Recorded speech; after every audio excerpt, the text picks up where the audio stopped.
Won't you come on in? This is our Action Performance Care's 10-year anniversary party. And today, in spite of all the free food, we're going to talk about weight loss. Because I just love hypocritical talks like that. There is tremendous power in paradox. Remember that. Oh, battery pack's not on? All right. There is tremendous power in paradox.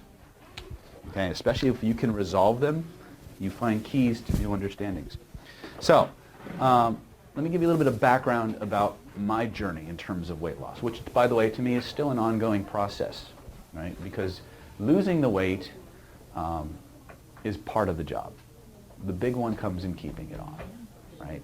And there are many, many, many factors in our world that conspire against us, right? Wish I had a before and after picture, but I don't.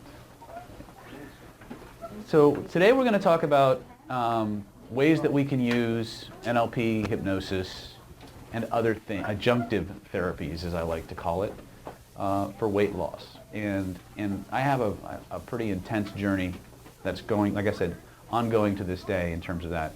2005 to 2008 was kind of like the chrysalis period for me, when I went from being probably the heaviest I had ever been in my life to probably the thinnest I had ever been in my life. And a weight that I maintained for quite a few years with little to no excessive maintenance, for lack of a better word. I'm going to talk about some programs. I'm going to talk about what I did, because I can't talk about what anybody else does. I can only tell you what I've done, what has worked for me in my clinic for people. And weight loss is almost always never the problem, by the way. Weight loss or being overweight is almost never the problem. It's almost always the symptom. Always the symptom. We will pack on weight for just about any emotional reason you can think of, most of which comes down to security. Period, end of story. Some kind of security issue is, I had a young lady just the other day, grew up in a very, very poverty-stricken part of the world and developed this massive fear of not having enough.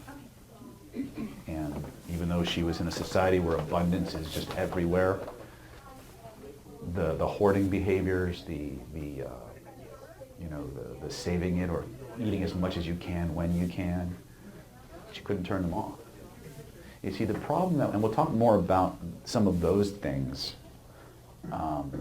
in our trauma release workshop, because a lot of the reasons that we put on weight, like I said to some of the crowd earlier that came in, when you're looking at 15, 20, even up to 25 pounds, more often than not it's some lifestyle issue. You're just not getting enough exercise, or you're eating crap, or whatever. But you start hitting 25, 30, 35 pounds, and you're probably looking at body armor. You're looking at some kind of protective issue. Interestingly, one of the guys whose weight loss protocols helped me a lot was a Dr. A.T.W. Simeons, who created what he called in the 1950s a cure for obesity. And it was based on the use of human chorionic gonadotropin, which is a hormone produced by pregnant women. Okay? A rather infamous marketer by the name of Kevin Trudeau several years ago published a book known as The Weight Loss Cure They Don't Want You to Know About. Right? And the book was basically a complete, well, if not a steal, it was definitely highly based on the original Simeons protocol. Now, the interesting thing about the Simeons protocol is he because he ran an obesity clinic, he gained tremendous insights into some of the other reasons that people pack on weight. Now, it's kind of intuitive for us, especially for ladies, but this can also be true for men. When you see somebody who's 30, 35, 40, 50, 100 pounds overweight, a lot of times it's because of a sexual incident that happened when they were very young, where they received a certain level of unwanted attention because of their appearance. This is a very common theme in some forms of obesity that we see.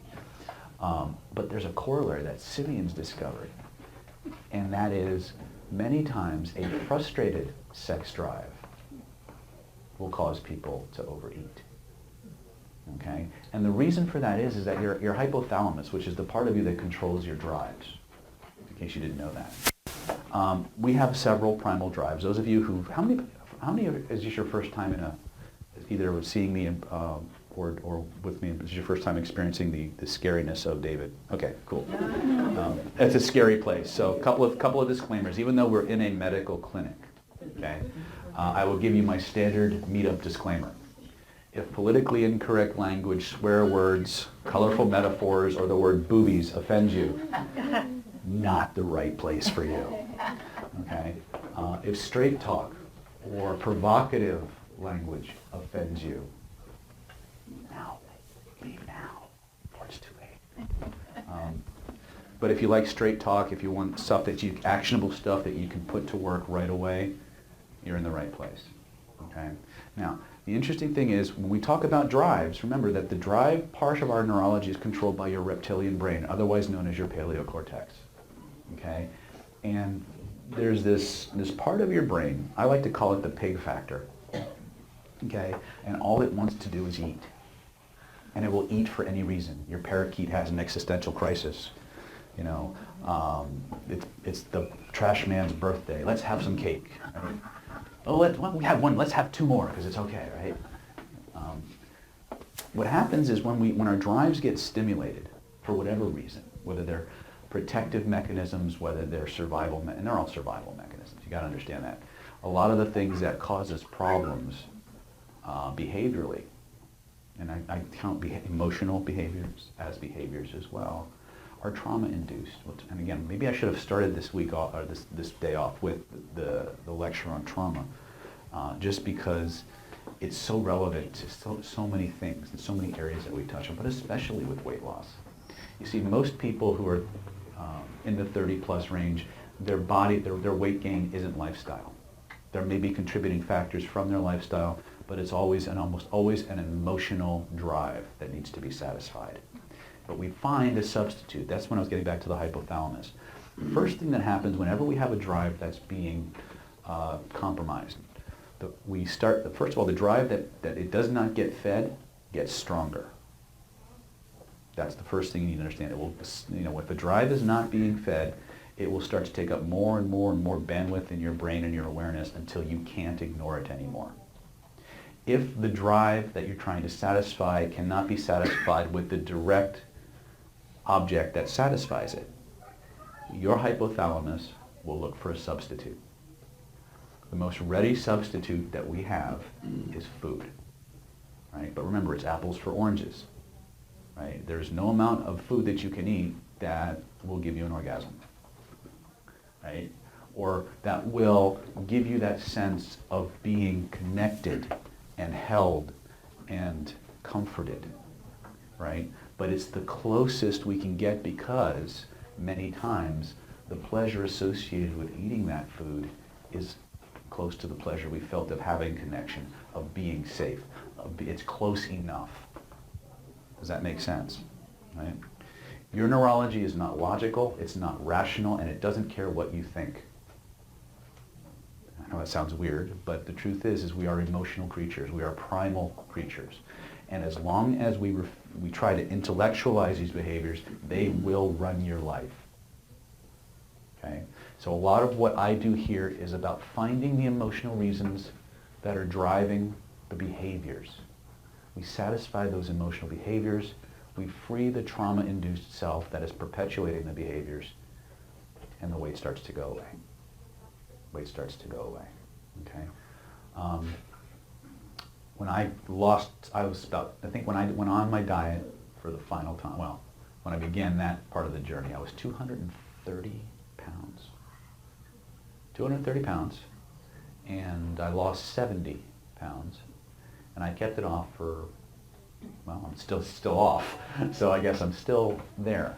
But a lot of the people that went on the same program that I went on either didn't make it through the program, or the minute they went off, that weight came back like a monster.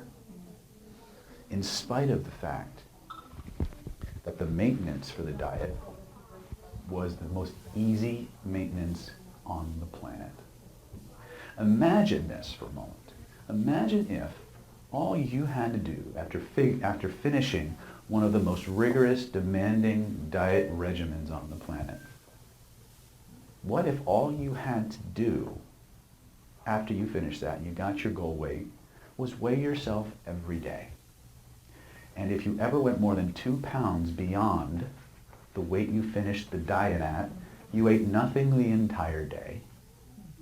For dinner, you have a big steak and an apple. You wake up the next day and the weight is gone. Anybody here think they couldn't do that? How many people here think they could do that? Guess what? Nobody did. Why? You can eat anything you want after you get off the diet. All you got to do is weigh yourself every day. You hit, if you finish at 158, one day you hit 160.1, fast for the day, eat a big dinner, eat a big steak and an apple. That's not a hardship, right? You wake up the next day, the weight's gone. 2 pounds overnight. And they can't do it. Think about that for a moment. Why? Because the weight was never the problem. The weight was never the problem. If there is a reason that is being satisfied by that weight gain, it will sabotage your efforts every single time, either right away or on the back end. Okay? The one thing that separated my success from everybody I know, and I used to get calls from my friends, I can't do this, I can't do this. And, the one thing that separated me from them was that I went directly after the emotional reasons I was eating. I did the self-clearing work, and there was nobody else to do it. I had to do it myself. So as imperfect as it was still better than what they were doing.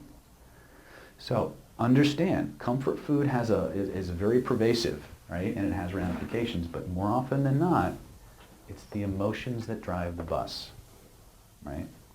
So when we talk about weight loss in terms of hypnosis, we can address it, or NLP, which is to me an advanced form of hypnosis.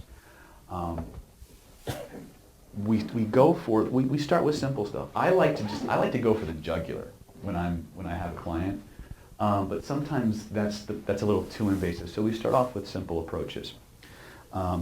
Hypnosis is great for modifying behaviors. If there are things that you're not motivated to do, or things that you're finding a hard time with habit control, we can address that directly. We can find out the reasons why you're doing those things. We can actually hypnotically suggest and give instructions to your unconscious mind to do something else. We can amplify the good feelings associated with those new behaviors, and you'll tend to want to do those.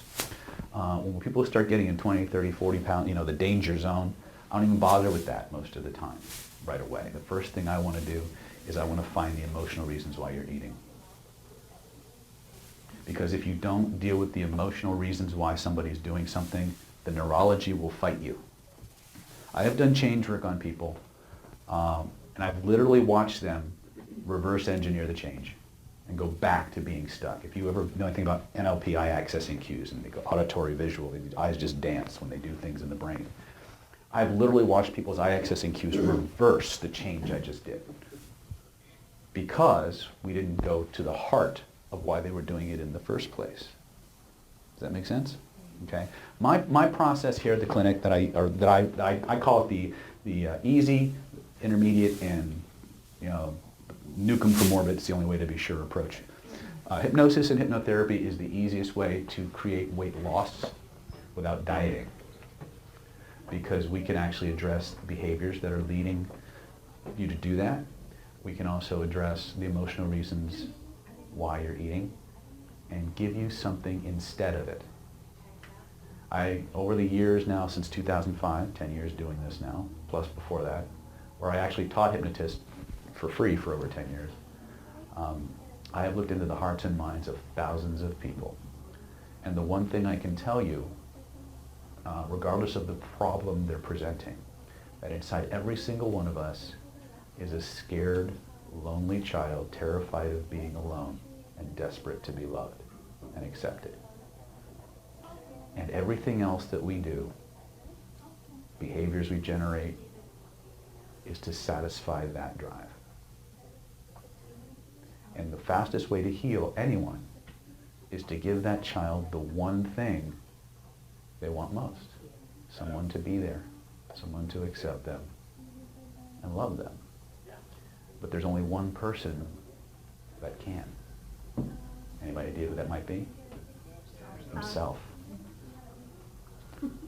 And so what we do, we can't find it inside.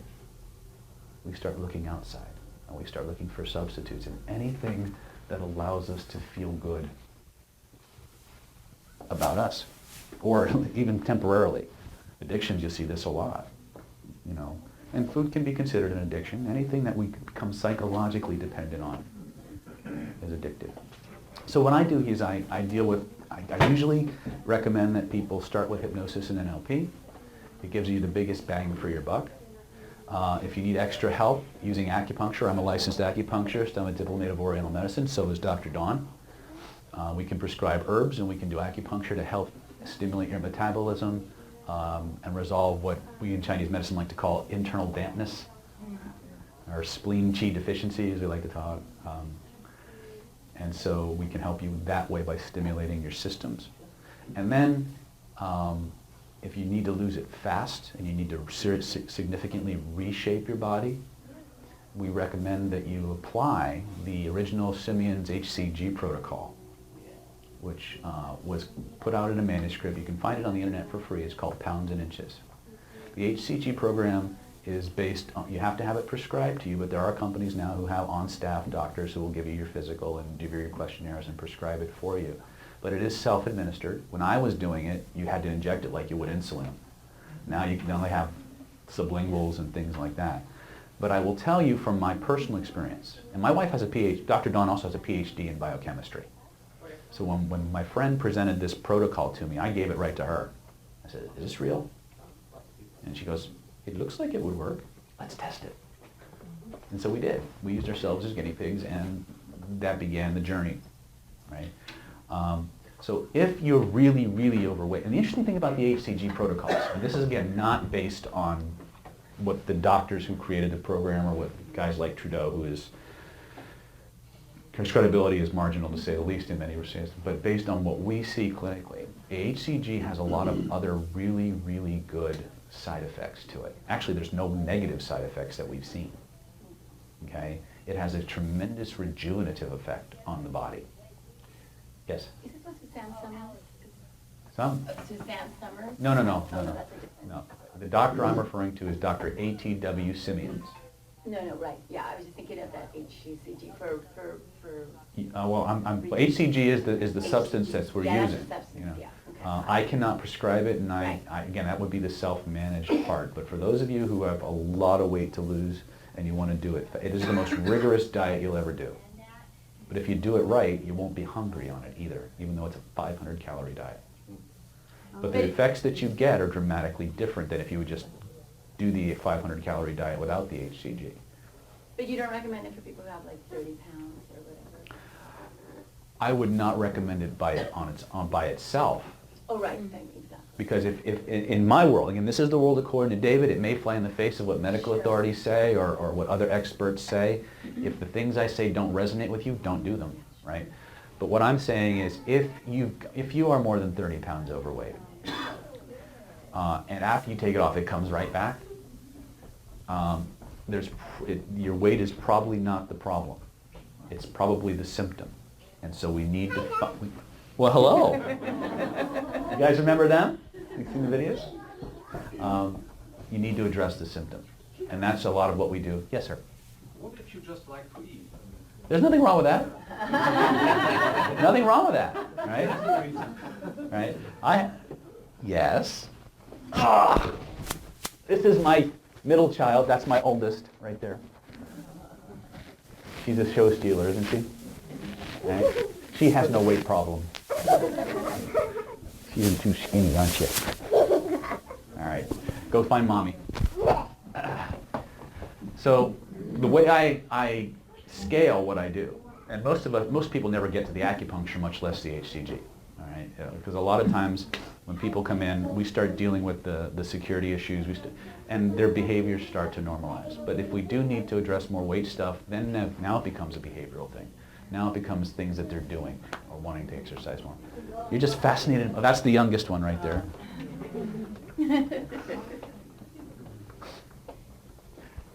Showstopper. See, you stole my thunder again, you little brats. I actually have video of from martial arts seminars that I went to, and my colleague is getting up there to get presented his certificate and promotion to 10th degree black belt, and as soon as he walks up, Cassie walks up and goes, steals the show. But so we do hypnosis and NLP, which is also a little bit of energy psychology. Then we'll go into acupuncture. If we feel you need a little stimulation metabolically, we'll use acupuncture and herbs. And then if we need to do something radical, then we'll recommend that you look into the HCG program. As far as I'm concerned, that is the nuke it from orbit approach. It will take if you stick with the program, it will take the weight off you. The maintenance is in fact the easiest maintenance that you can have, because literally, once you're off the diet, once the protocol is over, you can eat anything you want, as long as you weigh yourself every day. You break that 2-pound buffer, do your maintenance, you wake up the next day, you're back to square one. You're back to your end point. And if you can't maintain that, something else is going on. And every single person who did this protocol with me while I was doing it relapsed. I have one friend now, he's probably done it at least twice a year since 2008 that I know of. And he's close to 300 pounds most of the time. Okay, he'll take off 30, 40, 50 pounds in one session. And then as soon as he comes off of it, boom, it comes right back, right? So emotional stuff is what we need to address. Now, the interesting thing is, let's see how much time I have here. We started a little bit late, but what I'd like to do, if it's all right with you, I'll field any other questions you have, but if you'd like to go on a little trip, I'll teach you some really cool ways to run your neurology so you can start to modulate how you respond to food and begin to understand your neurology a little bit differently. Would that be useful? Yes. Okay. So before we start on that, are there any questions that you have?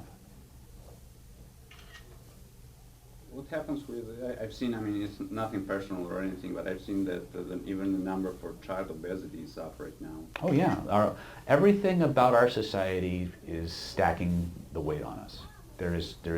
I started a joke earlier that when I first started talking about, Dawn's culture versus where Dawn came from or what we have here, 30, 40, 50 years ago, a single chicken would feed a family of 4. Mm-hmm. Now we need a chicken per, 4 chickens to do it, right? But think about that. I mean, when I was growing up, Mom would go to the store, she'd buy a chicken, right? I go to the restaurant and I can order a chicken for me, right? It's really indicative of this whole supersized culture. More, better, right? And it goes directly to that reptilian part of us that sees the world as a feast or famine kind of place, right? It's all reptilian. You guys know what I mean when I say reptile, right? Okay.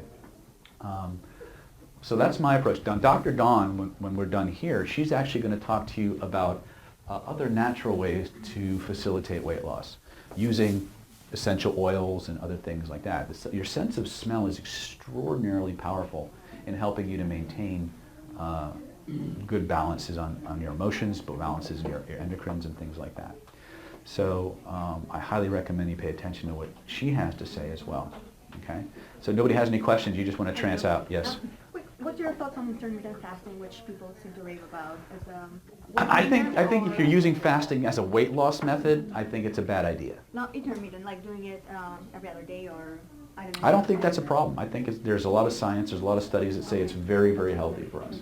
But when we start going 3, 4, 5, 6 days, now we're starting to engage the same mechanisms that would go into effect if we were undergoing famine. Famine, yeah. Okay. I think, as ironic as this sounds, my belief is that erratic eating is actually better for you than regular eating. I agree. Like I've heard Because if you think about the natural way we evolved, we never knew where our next meal was coming from, right? And so this idea of having regular meals, that's very new as far as our body is concerned. You know, when you think in terms of how long we've evolved, been on this planet, how long we've evolved, many times there's this return back to, you know, paleo diet. What did we eat when we were evolving? We were running around in the woods and all these things. Well, if you think of it from a paleo perspective or paleo perspective, depending on how you pronounce it, it makes more sense to do things that we were designed or evolved to deal with, right? Because we want to go back to that, because we were strong. I mean, we were smaller, but we were strong. You know, you ever seen the uniforms of Civil War soldiers? They're tiny.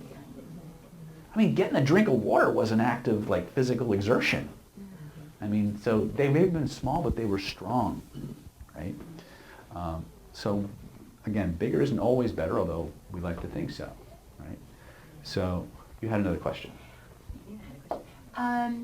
So you don't necessarily feel that being a vegetarian or anything? No. I don't think that. I think there are benefits to being vegetarian, but I also think there are drawbacks. Every way of eating is going to have its strengths and its weaknesses. Okay, the question is the eating plan that you're utilizing delivering what you need? Right? If you don't want to eat meat because of moral reasons, all right, or environmental reasons, that's fine. But find some way to get those things that you can only get from meat. You know, and again, I'm not going to preach any particular lifestyle, you know, because that's just not. My job is to give you choices and find ways to have the life you want based on that. So I'm a warrior. I'm a martial artist. So meat, a diet that's high in protein is kind of essential, right? Because we need to rebuild our bodies more often than not. The biggest nutritive factor, by the way, with regards to weight loss, has nothing to do with food. It's sleep. Your sleep is probably the single biggest factor in helping to maintain your weight. You guys may notice that when you're tired a lot of times, fatigued, you tend to eat, right? So it feeds you on both ends. When you go through a lot of adrenal fatigue, if you drink a lot of energy drinks, a lot of coffee, you stay up all night, you start to develop a craving for sweets, which is actually a byproduct of adrenal fatigue. So the more rest you get, the less food you'll eat. And when you do eat, it won't be the sweet, sugary stuff that spikes your insulin, right, and causes you to pack those things on, right?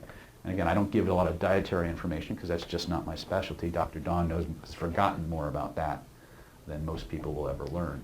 So you can just pepper her with questions, right? But here's what I'd like you to do right now, is I'd like you to all put your feet flat on the floor. And you might want to close that door unless people need to go in and out, but we want to kind of... Now, any sounds you hear other than the sounds of my voice, they won't disturb or distract you in any way. They'll just sit you to relax and let go. So we're going to do 2 sets of exercises. The first one is what I call the grid, or we call it the grid, okay? And the reason I say this is because if you think of, I hate to even actually try to do this because sometimes my pictures aren't the best. This is your body on David, okay? Now, you have this thing called the spine, right? I want you to think of the spine and the head kind of like, well, actually just think of the spine like a big antenna that radiates an electromagnetic field 360 degrees by 360 degrees. But I don't want you to think of it as just this cloud of electromagnetic stuff. I want you to think about it as a highly organized filing system. a highly organized filing system. And the basics of this system are, we divide at the equator. Anything in the front of our body is active. Anything behind us is over. You'll hear this in people's language many times. Say, I can't get past something, or something's holding me back, or I need to get over this. Well, if I step over something, where does it wind up? It winds up behind me, doesn't it? Neurologically, neurolinguistically, when we have a problem, it's never behind us. When we say, I have this thing, we say, no, we don't say that. We don't even gesture that way, do we? We say, I have this thing. And we're gesturing out in front. Here's what you don't realize. Every time our hands move to a spatial location, you're neurologically accessing information here and here simultaneously through your hands and through your proprioceptive nervous system. If you can name it, your neurology will generate a location where that information is stored. And it stores that information holographically. Let's play a little bit with this. Now, before we get into the next piece, how many people have ever been little children? Okay. Every now and then we get some smart ass in the back of the room who goes, not me. I was fully formed. I came out of the vault. And I say, well, how many people have ever been little did you play pretend as a little kid? How many people have played pretend as a little kid? And then the smart guy in the back of the room says, no, I did not play pretend. I did computational models. And a little bit of Sudoku. But anyway. How many people, when you played pretend as a little kid, how many people were girly girl? How many tomboys we have in a room? Ladies? Good. I like you already. By the way, this means I know the answer. This means I don't. This means, oh shit, I hope he doesn't call on me. Right?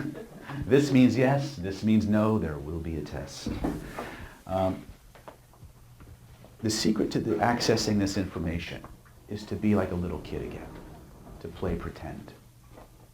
Because the same mechanisms that activate when you play pretend are the exact same mechanisms you access in a hypnotic state. So if you can play pretend like when you were a little kid, point to where you feel the things I'm going to describe to you, trust your first impressions, you can begin to change things for yourself quickly. Would that be cool? Mm-hmm. So here's the first thing I want you to do. Everybody stand up. I want you to remember a time in your life when you felt really, really, really, really, really, really, really, really, really, really, really, really, really, really, really, really good. Not that one, the other one. No. Whatever you want. You're not going to tell me what it is. So, but as long as it gives you the kind of feelings that you really want, I want you to see what you saw, hear what you heard. I want you to feel what you felt. I want you to stand the way you were standing in that moment. I want you to close your eyes. And I want you to notice there's a place in your body where those feelings originate. I want you to physically point to it with one of your hands. Physically point to it. I can always tell who's going to get changed because they actually follow the fucking instructions. Right? Point to where you feel it. Look inside with your inner eyes and notice that there's a color connected to that feeling. What's the color? Go with your first impression. Now, while touching that color, and that feeling connected to that color, I want you to imagine that floating in the space around you is a picture that represents that feeling. Take your other hand, reach out and touch it for me. Now take both of your hands. Trace the edges of it with both of your hands so you know exactly how big it is. Then reach out and grab it. And just for grins and giggles, expand that window like the window on your touch screen or on your iPhone and notice what happens to the feeling in your body. Make it even bigger. I see a lot of smiles up there. That's good. Excellent. Now, shrink it back to its original size. Lift it up over your head. Pull it down around you like a big blanket and notice what happens now. What do you guys notice? Lori, what do you notice? Feeling Good. good. It gets stronger or weaker? Stronger. How many people notice it got stronger? How many people notice it's almost like you're in it now? Very good. Lift that sucker back up. And how many people here know what a Frisbee is? Okay, I want you to imagine this thing is like a Frisbee now. I want you to throw it all the way behind you, back behind the horizon until it disappears completely, and then take a tour of your body and notice what happened to the feeling. Laura, what'd you notice? I don't know. I'm confused. You're confused. You're feeling... I didn't want to really let it go. Nobody wants to let it go. You can have it back in just a moment, but for the sake of the drill, throw it behind you and notice what happens. It came out. Okay. Is the feeling gone? Kind of, yeah. Yeah, kind of. All right. How many people notice the feeling went away? Very good. Now, imagine you have big old super powerful electromagnets in your hands. Suck that thing back. And now I want you to make it as big and as bright and as juicy as you want. And I want you to put it where you like it the best. That's right. And as you do that, I want you to notice that energy soaking into your body, soaking into your bloodstream, and flowing through your bloodstream to every place that your blood nourishes.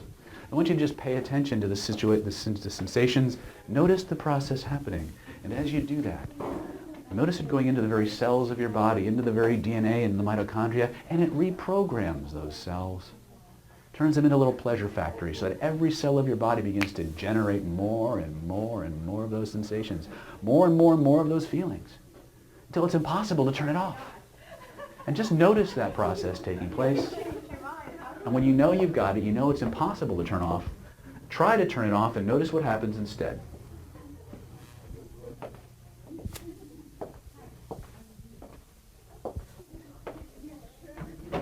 When you know you got that, open your eyes, look up here. James, what'd you notice, brother? Felt good. Feel good? And, the switch was broken. The switch was broken. It didn't work. You couldn't turn this shit off, right? You mean you're stuck feeling good now? Oh, shit.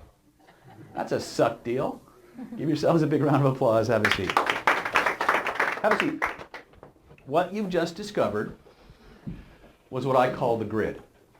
The grid is an information storage, organization, and processing system that is subliminal. It is below the threshold of conscious awareness.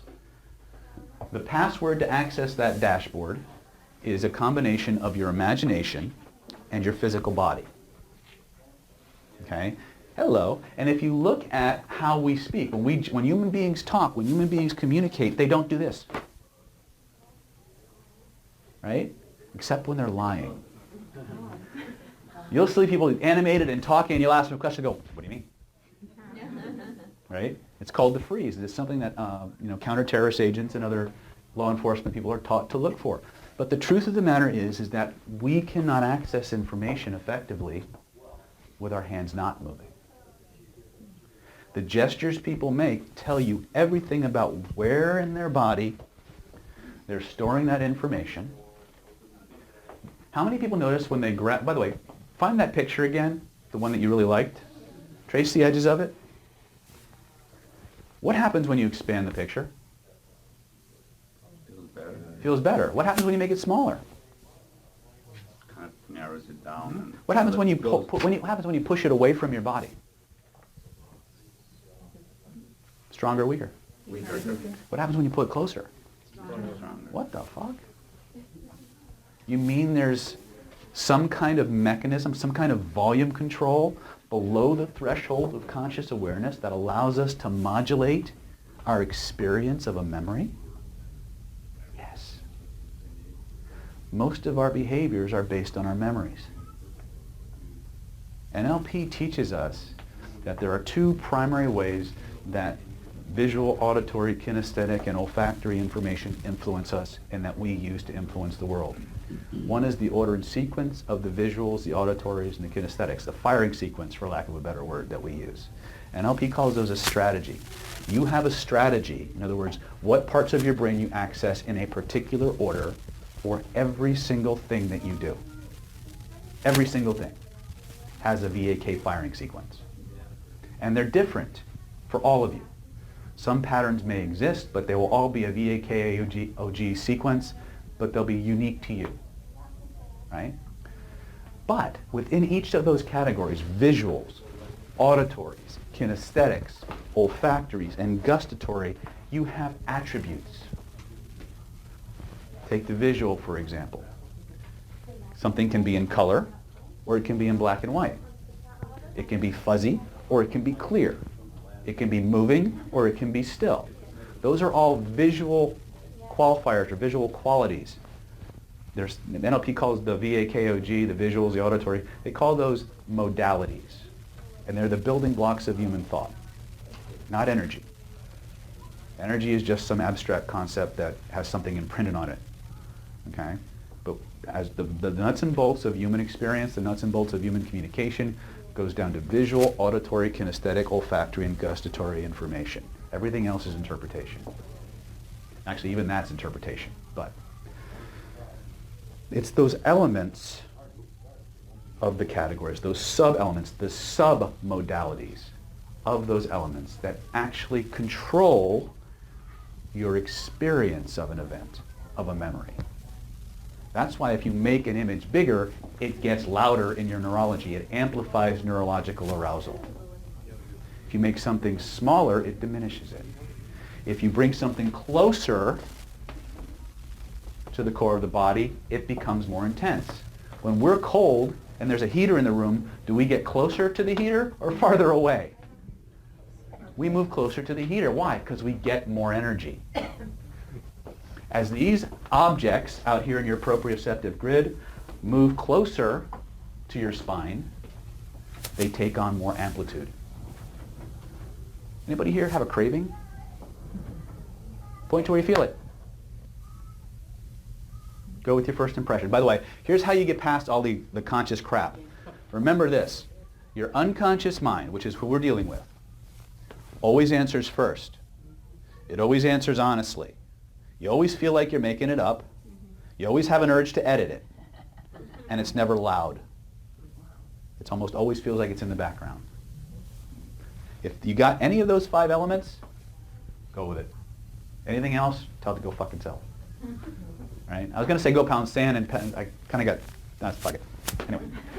Anyway, my point is, though, we need to learn to trust our unconscious mind, and we need to learn how to access the system. The way you do this, start with the feeling. Everything human beings do, including overeating, is about a feeling in your body. True or not true? Everything we pursue in life is to generate a feeling in our body. Right? Good feelings, bad feelings. We move towards pleasure, away from pain.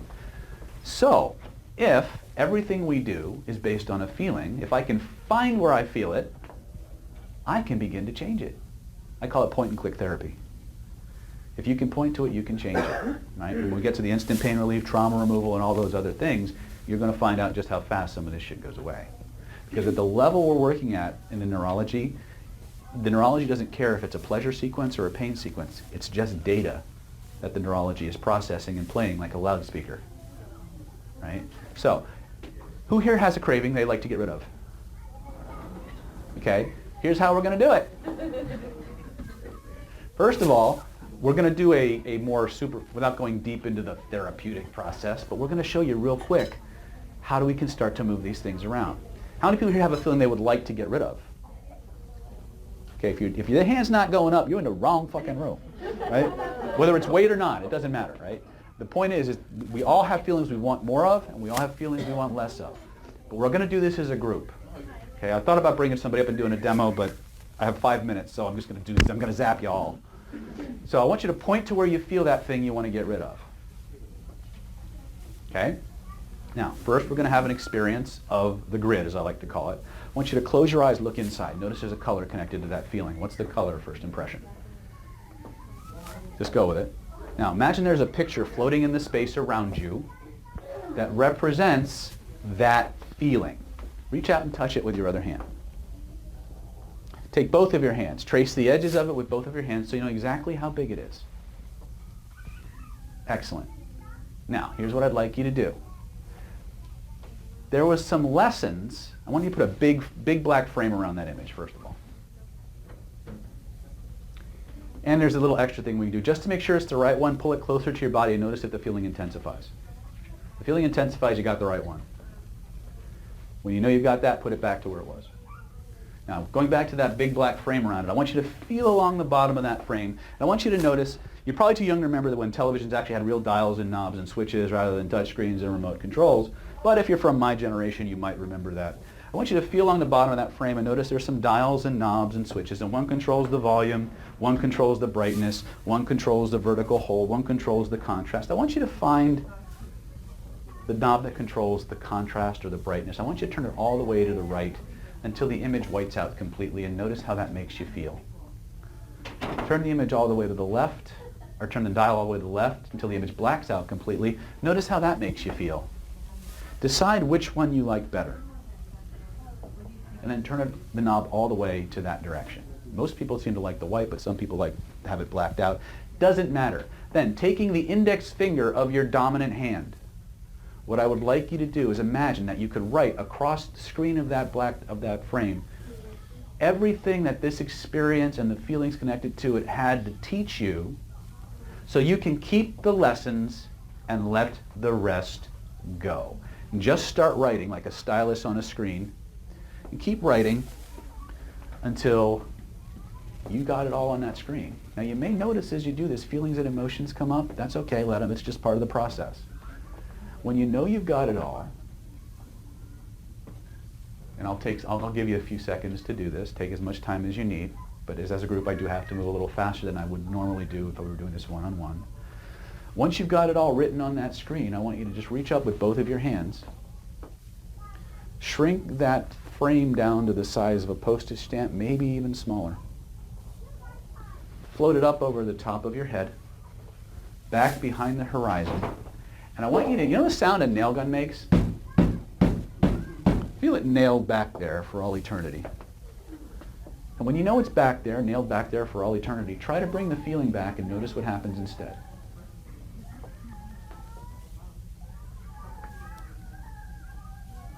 What happened, Laura? It disappeared for the moment. It disappeared for the moment. I'm not sure what's going to happen later. Let's go. I know what's going to happen. Okay. You'll be surprised to discover what happens. What'd you notice, James? Oh, it's stuck back there. It's stuck back. Oh, shit. It goes forward, but it goes back. It comes forward, but it goes. I mean, it's like really stuck back there. What'd you guys notice? What'd you notice? Like a relief for a moment from that. Huh? feeling. The feeling that was created, now I have a relief from that feeling. Exactly. Most of the problems we suffer with aren't necessarily because of what happened to us. In fact, none of the problems we have are because of what actually happened to us. Most of the problems that we have are behaviors based on how we recorded what happened to us. And the best part is, you have control of the editing deck. You can change every single thing about the structure of that memory, and when you change the structure, you change what your neurology does with it. Most of the time, we're moving around with what I would call cluttered desktops. If you ever looked at I could bring up my computer. This is actually a cleaner one compared to some of my other computers. You can't see my desktop because there's all that stuff in the way. Files are open everywhere. The vast majority of us have basically that kind of a setup in our proprioceptive grid out here. We've got all these files open, and some are very close to us, some are covered by others. Here's the thing functionally we need to understand. Your neurology treats those things like solid objects. You follow what I'm saying? They're holograms below the threshold of conscious awareness, and they're pregnant with energy and instructions to the nervous system.